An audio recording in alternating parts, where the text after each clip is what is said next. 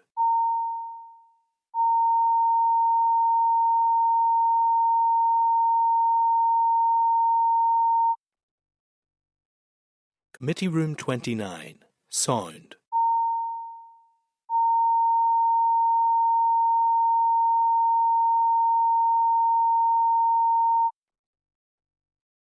Committee Room 29, Sound.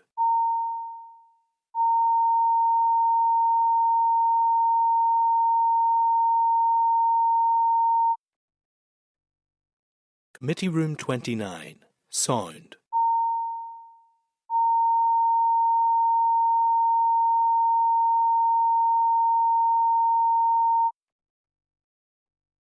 Committee Room 29, Sound.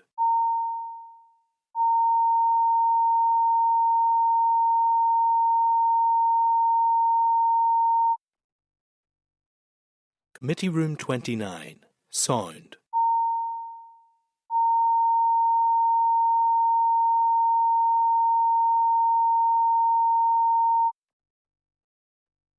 Committee Room 29, Sound.